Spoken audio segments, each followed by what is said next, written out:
राधे राधे। आज श्रीमद् भगवत गीता द्वितीय अध्याय ज्ञान योग या सांख्य योग, दो नामों से इसे पुकारते हैं। इससे पहले हमने विषाद योग को पढ़ा, उसका अर्थ समझा, और मुझे ऐसा लगता है कि अवश्य आपने विषाद योग को पढ़कर उसके अर्थ का मनन अवश्य किया होगा, क्योंकि जब हम विषाद योग को समझ लेंगे, किस तरह से हमारे जीवन में दुख, क्रोध, भय, घृणा, अवसाद, तनाव आता है, क्यों आता है वो आपको आगे पता चलेगा, लेकिन कैसे आता है।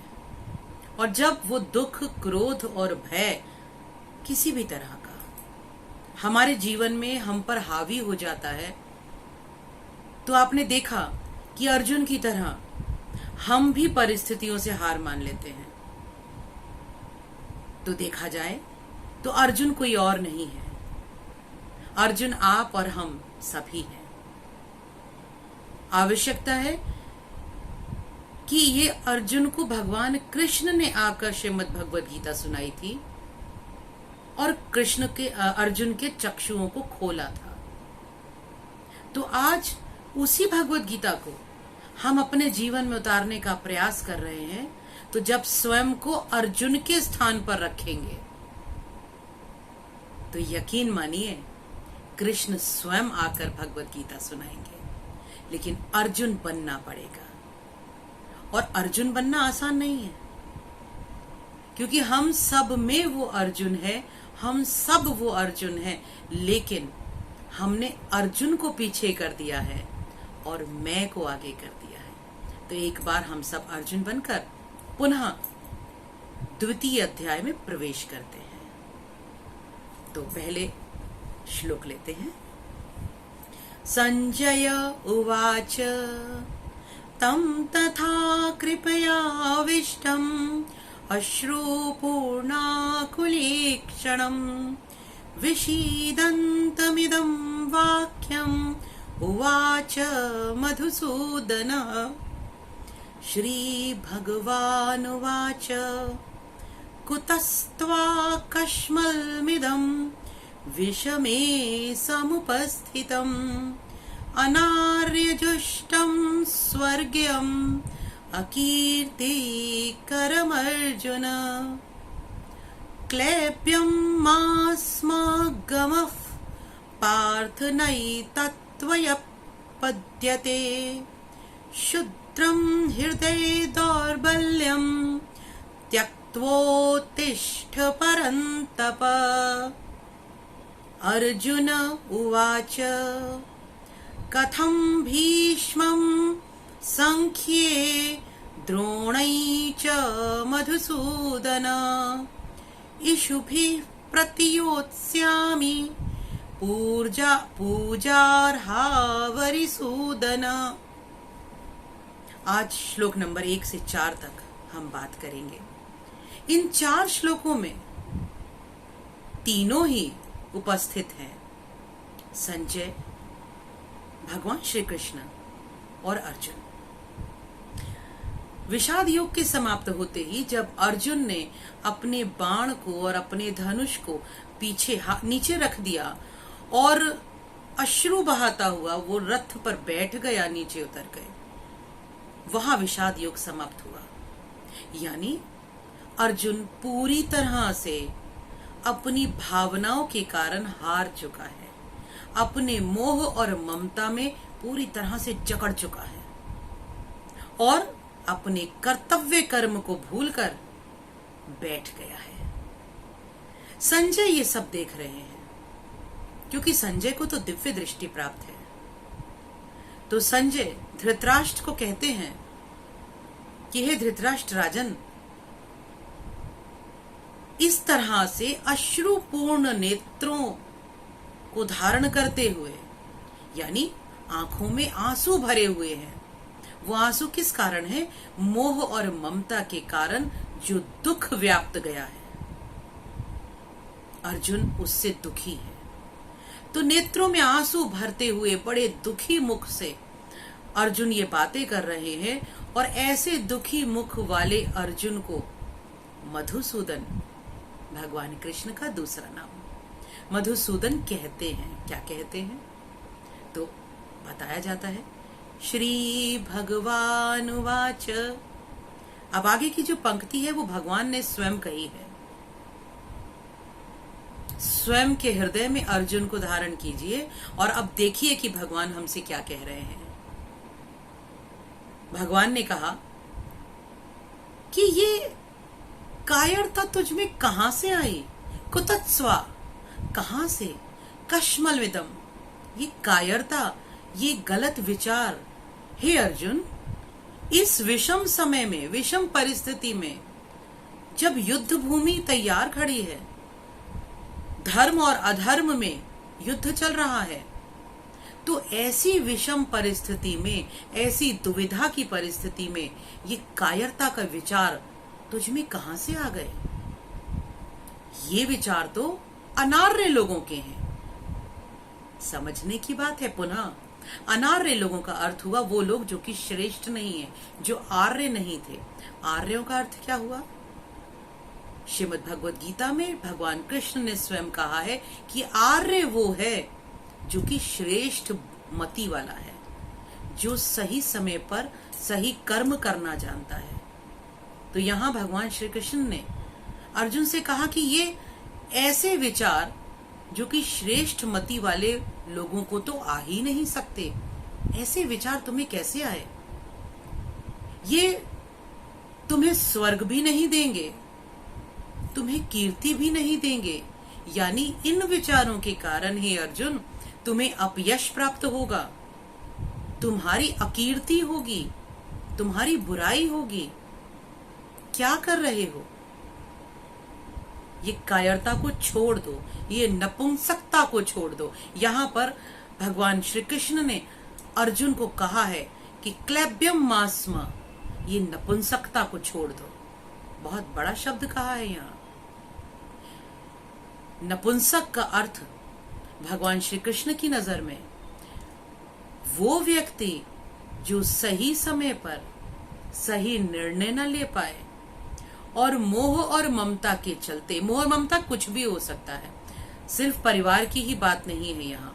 मोह और ममता अपनी जाति से भी हो सकती है, अपने समाज से हो सकती है, अपने घर से, अपने सामान से, अपने देश से, अपनी भाषा से। मोह ममता के चलते अगर कर्तव्य कर्म में नहीं कर पा रहे हो तो नपुंसक ही हो, क्योंकि कर्तव्य कर्म को भगवान श्री कृष्ण ने सबसे ऊपर रखा है।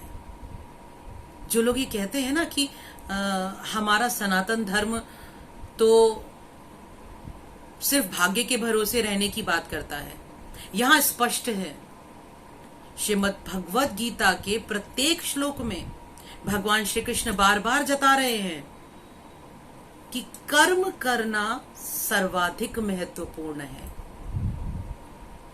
और जो व्यक्ति अपना कर्म नहीं करता, अपने लिए जो निश्चित कर्म किए गए हैं वो नहीं करता, वो व्यक्ति नपुंसक है। तो यहां भगवान कृष्ण ने उसे कहा कि किस तरह की कायरता को प्राप्त हो।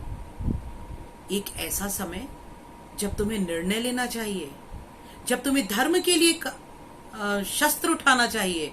हे अर्जुन, उस समय तुम बातें बना रहे हो। बहुत बड़ी बात है ये भी। हम देखते हैं अपने आसपास की परिस्थिति में, जब कुछ घटना घट जाती है तो लोगों का एक बहुत बड़ा समूह सिर्फ बातें ही करता है। वो सिर्फ कमियां ढूंढने का काम करता है। लेकिन उस पल क्या आवश्यक है, क्या धर्म है, धर्म का मतलब क्या होना चाहिए, उस पल उस धर्म को निभाने वाला जो व्यक्ति होता है वही व्यक्ति सही मायने में महापुरुष कहलाने के लायक होता है। तो आगे जाके भगवान श्री कृष्ण ने बहुत ही सुंदर बात कही, शुद्रम हृदय दौर्बल्यम। अपने हृदय की क्षुद्र यानी बहुत छोटी दुर्बलताओं को त्याग कर उत्तिष्ठ, खड़े हो जाओ हे परंतप, हे अर्जुन। अब यहां समझने का विषय आता है, किन भावों को भगवान श्री कृष्ण ने बहुत छोटी दुर्बलता कहा है, बहुत कमजोरी कहा, लेकिन बहुत छोटे स्तर की।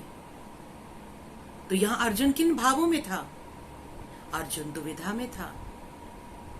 ये तो मेरे भाई बंधु हैं, चाहे गलत कर्म कर रहे हैं, चाहे अन्याय कर रहे हैं, चाहे धर्म के खिलाफ हैं, चाहे सत्य के खिलाफ हैं, लेकिन मेरे भाई बंधु हैं, मेरे प्रियजन हैं, इनके खिलाफ कैसे जा सकता हूं? स्पष्ट संकेत भगवान श्री कृष्ण दे रहे हैं। धर्म के लिए खड़े होना, सत्य के लिए अडिग रहना ही पौरुष है। और जो व्यक्ति सत्य या धर्म की लड़ाई में तुच्छ बातों को लेकर, जाति की बात लेकर, धन की बात लेकर, संप्रदाय की बात लेकर, इनकी आड़ लेकर बचना चाहता है, वो कायर है। एक बड़े परिप्रेक्ष्य में अगर हम इस बात को देखेंगे तो हमें ये समझना पड़ेगा, आज हमारे देश की जो स्थिति है वो भी तो कुछ ऐसी ही है। एक बहुत बड़ा वर्ग हमारे सनातन मूल्यों को पर कुठाराघात कर रहा है। एक बहुत बड़ा वर्ग है जो हमारे सनातन मूल्यों को दबा देना चाहता है, नष्ट कर देना चाहता है, उनकी बुराई करता है। और हम और आप क्या करते हैं? कभी इंसानियत का नाम लेकर, ये चोला है, कभी इंसानियत का नाम लेकर, कभी मानवता का नाम लेकर, कभी मानव अधिकारों का नाम लेकर, कभी कि हम तो भाई भाई हैं, हम लड़ना नहीं चाहते, इस तरह की बातें करके हम सत्य को जिताना नहीं चाहते। क्यों? क्योंकि हम कायर हैं, हम सत्य का पक्ष लेना नहीं चाहते, हम सत्य के तरफ खड़े नहीं होते।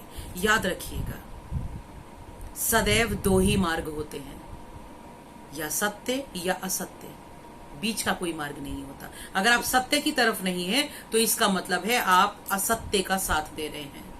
अगर आप धर्म की तरफ नहीं हैं तो इसका अर्थ यह है कि आप अधर्म का साथ दे रहे हैं।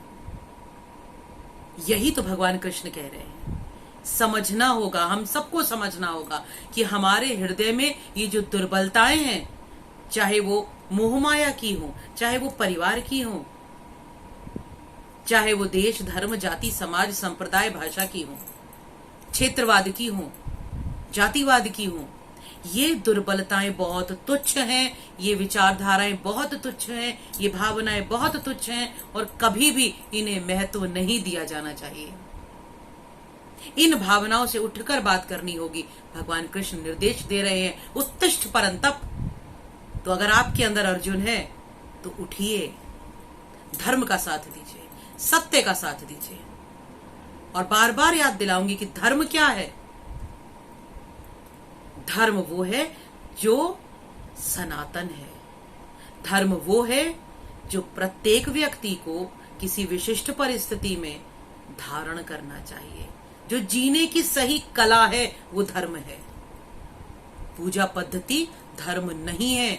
इस बात को लिख लीजिए, पत्थर पर लकीर की भांति समझ लीजिए कि पूजा पद्धति कोई धर्म नहीं है। आगे फिर अर्जुन कहते हैं, हाँ, शुद्र हृदय दौर्बल्यम।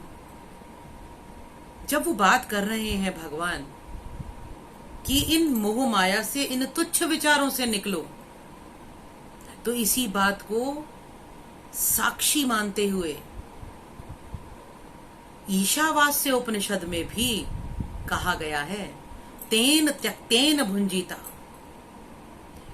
कि जितनी भी तुम्हारी मोह माया है, जितना भी तुम्हारे आसपास तुमने एक ही सामान समेट रखा है, चाहे वो रिश्तों का हो या धन का हो या संपत्ति जायदाद का हो, जाति धर्म समाज का हो, ये जितना भी समाज समेटा है, समान समेटा हुआ है, ये सभी त्याग करने योग्य है। हमें एक ट्रस्टी की भांति रहना है। अब आप सोचेंगे त्याग करने योग्य है मतलब छोड़ दें तो ध्यान कौन रखेगा? नहीं। त्याग करने का अर्थ ये नहीं होता कि हम उसे व्यर्थ छोड़ दें। त्याग का अर्थ होता है ये जितनी भी संपत्ति है, जाति धर्म समाज देश रिश्ते नाते, इन सब को अपने आसपास के जन समुदाय, इस संपूर्ण सृष्टि, प्राणी मात्र, प्रकृति के लिए इस्तेमाल किया जाए। सिर्फ अपने लिए ना इस्तेमाल किया जाए। जिस पल हम किसी भी चीज को अपने लिए इस्तेमाल करना छोड़ देंगे और उसका इस्तेमाल सिर्फ दूसरों की भलाई के लिए करेंगे, वो त्याग है। क्योंकि अगर हम किसी भी चीज पर हमारा ये हमारा एक प्रचलन में व्यवहार है कि हम सभी क्या करते हैं, हम सांप की तरह कुंडली मारकर बैठ जाते हैं। ये मेरा है, ये धन मेरा है, ये घर मेरा है, ये शरीर मेरा है, ये परिवार मेरा है। हमने क्या किया? सांप की तरह कुंडली मार ली और मैं और मेरे की ममता में फंस गए, तो त्याग नहीं कर पाते। त्याग करने के लिए सन्यासी होना आवश्यक नहीं है। त्याग करने के लिए घर छोड़ना आवश्यक नहीं है। त्याग करने के लिए जंगल में जाना आवश्यक नहीं है। त्याग करना है उस भावना का, जो भावना आपको बार बार एहसास दिलाती है कि ये सब कुछ मेरा है। इस भावना का त्याग करना है। ये मेरा नहीं है। मैं एक ट्रस्टी की भांति इस सारी संपत्ति जायदाद रिश्ते नाते देश धर्म समाज और ये देह को भी छोड़ना नहीं है।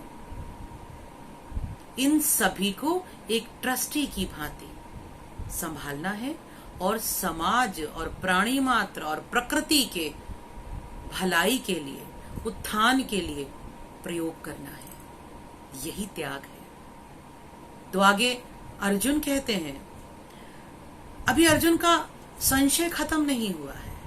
इतनी जल्दी थोड़ी मोह खत्म हो जाएगा। मोह का जो बंधन होता है ना, वो आसान नहीं होता छूटना। क्योंकि कहते हैं कि जो माया है वो भी तो भगवान श्री कृष्ण का ही रूप है। आगे जाकर जब हम देखेंगे कि भगवान श्री कृष्ण ने अपना विराट रूप दिखाया, तो उस विराट रूप में माया भी तो भगवान का ही रूप है। तो जब वो भगवान का ही रूप है तो उससे छूटना इतना आसान नहीं है। लेकिन ये कहकर कि आसान नहीं है, हम प्रयास ही ना करें तो मूर्ख कौन? इसीलिए प्रयास करना हमारा काम है। कहते हैं करत करत अभ्यास से जड़मत होत सुजान। एक जड़मती भी समझदार बन जाता है अगर वो अभ्यास करता है। तो अगर हम माया से छूटने का अभ्यास करते रहेंगे तो निसंदेह माया हमें व्यापेगी नहीं। हमें इस मोह बंधन से छूटकर अपने सभी रिश्ते नातों के लिए और अपने परिवार के लिए और अपने आसपास के लिए सत्कर्म कर पाएंगे। आगे जाकर भगवान कृष्ण ने कर्मों के विषय में भी बताया है, वो भी पढ़ेंगे। तो यहां पर अर्जुन कहने लगे कि हे अरिसूदन, यहां भगवान श्री कृष्ण को नया नाम दिया है अरिसूदन। अरिसूदन का मतलब शत्रुओं को नाश करने वाला। और इंसान के हृदय का सबसे बड़ा शत्रु कौन है? मोह, माया, ममता।